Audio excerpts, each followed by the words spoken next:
Okay, so I am here today to basically explain my glorious journey of living with a pineal cystic tumor in my brain. So I had written a story of basically throughout the years of me being diagnosed with it to dealing with the symptoms to progressively getting worse. So what I'm going to go ahead and do is read my story to you guys, and hopefully it will bring assurance to those who can relate or find answers that aren't being answered for others as well as me. So don't mind my voice. I'm a little sick. I'm trying to get over it, so I will do my best. But here it goes.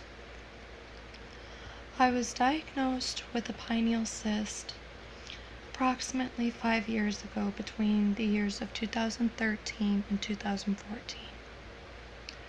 The neurologist told me it wasn't big enough to cause symptoms due to the size of the cyst. But the whole reason I'd have tests and imaging done was because of the symptoms occurring in my body. Mind you, the cyst was found incidentally, because the neurologist I had at the time was looking for possibilities of MS. The CT scan and MRI didn't show any signs of MS other than a few white matter spots. The neurologist guessed that the reason for the white matter spots was due to my migraines and headaches. Excuse me. But he didn't want to exactly say that's what it's from, due to being unsure. So they just kept an eye on the cyst and did imaging every 6 months to a year. While the cyst remained stable for some time, I still developed symptoms such as headaches and fatigue and weakness, lack of coordination, and so forth. As I had these symptoms, they weren't as consistent as it gradually became to be. So I made it aware to my neurologist of these symptoms gradually getting worse. As he still thought the cyst had nothing to do with it, what angered me more was not being understood of my feelings I had to deal with, so he suggested referring me to a neurosurgeon for a second opinion. Once I seen this neurosurgeon, mind you, my cyst was still stable at the time, so he wasn't much help for recommendations as to what to do other than to put me on headache medications that led to no relief or treatment. So with that being said, I was running out of options as to how to deal with these symptoms that would occur. The only thing I could think of is to go on with my life, living with it. Mind you, I was only 16 to 17 years old, very young, when I was diagnosed with this cyst in my brain. So my only other alternative was to keep going to school and do my best to focus and look for a job in the meantime. Well, as 2 to 3 years went on dealing with this still, I had hard times focusing and keeping a job due to how I would feel all the time.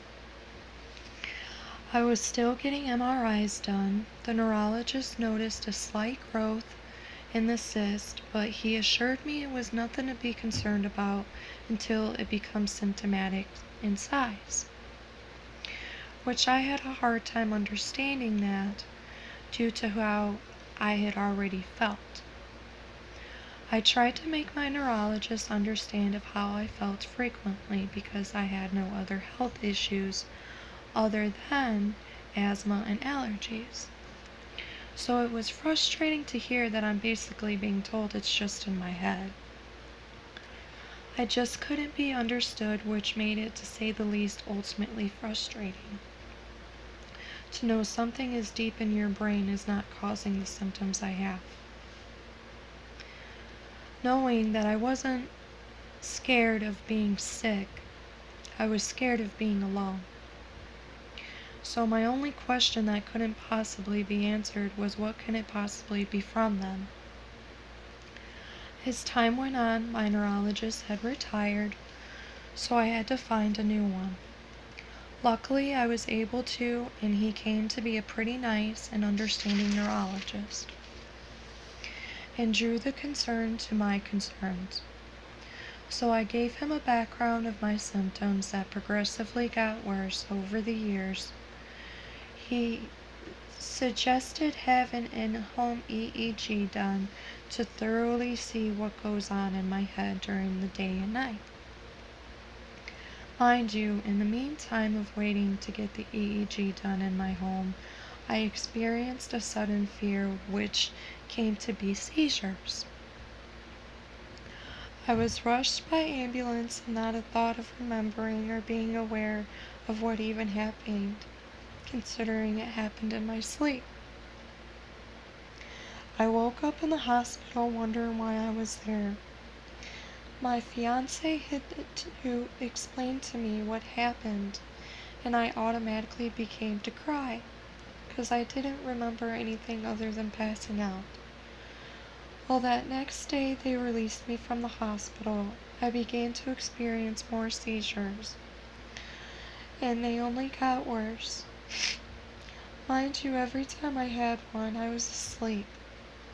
So again, I wasn't aware, or did I even remember, which was the scariest part, not knowing what happened.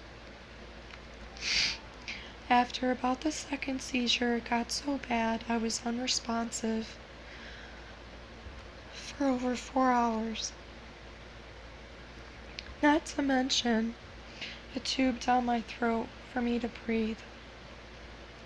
I finally ended up waking up from this nightmare I didn't know happened once again.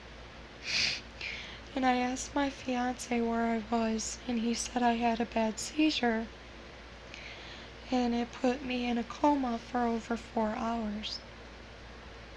Not knowing what could have possibly that have done to me.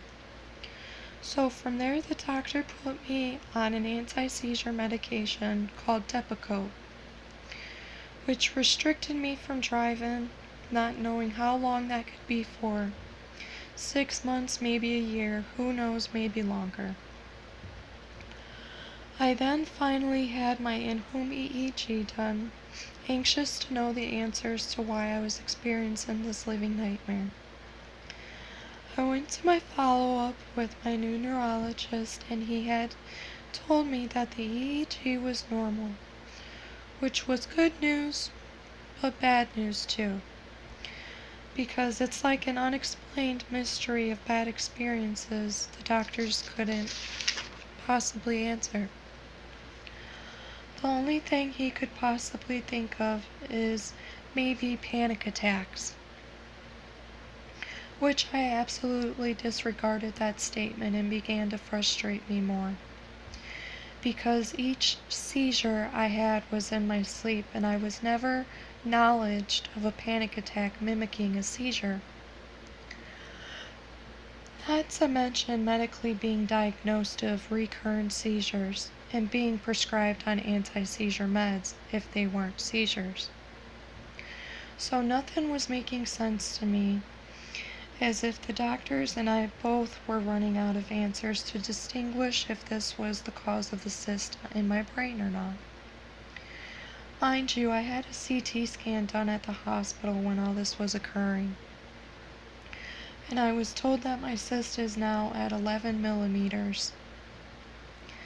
So my last resort now is being referred to another neurosurgeon in Peoria, Illinois. Mind you, I live in Rockford, Illinois, so that's a boot alone to travel. But luckily, my health insurance covers this place I'm going to, so that's a plus.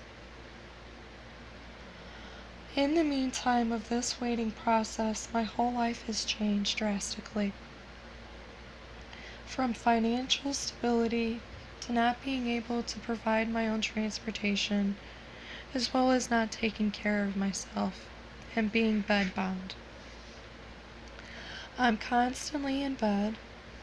I'll do well enough to go to the bathroom and make something small to eat for myself when I can.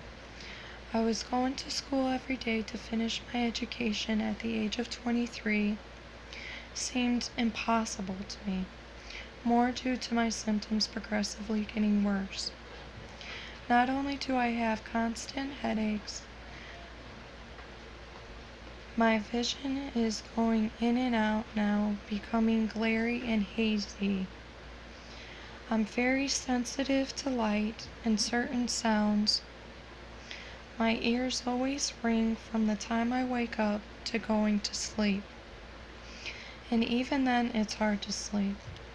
I sleep more during the day than at night due to the lack of sleep at night. I never feel rested anymore.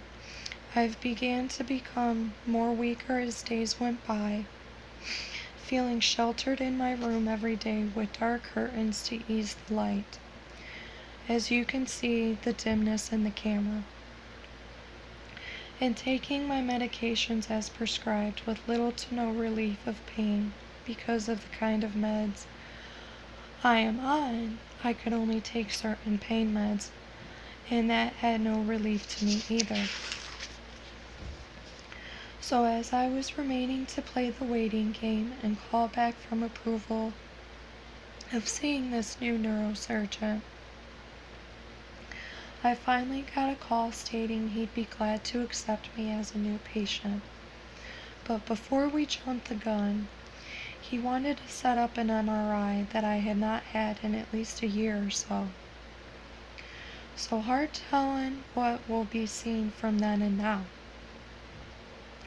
I will be undergoing my MRI on Monday, February 19th of 2018, and to be seen the next day in Peoria, Illinois, at Illinois Neurological Institute, to determine what our next step is and what can possibly be done with this constant pain and agony I go through.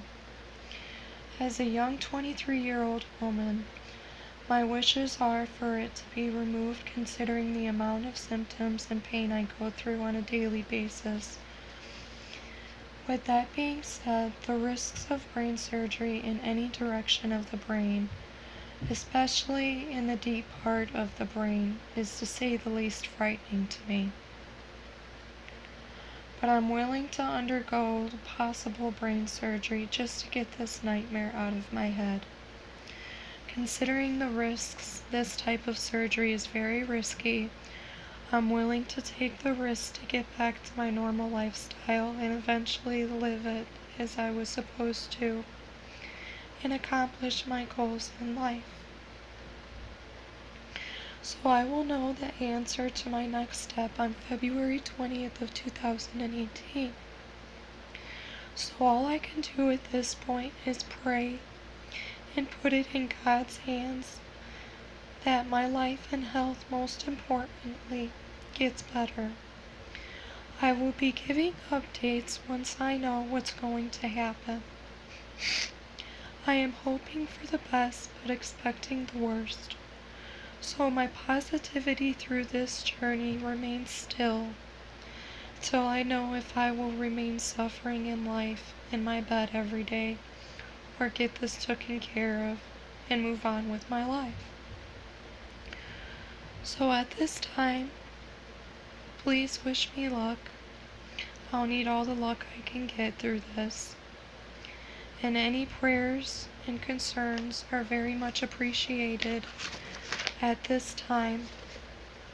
And I thank you guys so much for taking the time out to listen to my story. And I really hope that this can hopefully help others, as I have said. And hopefully this journey that I am dealing with ends and relieves my pain that I go through every day.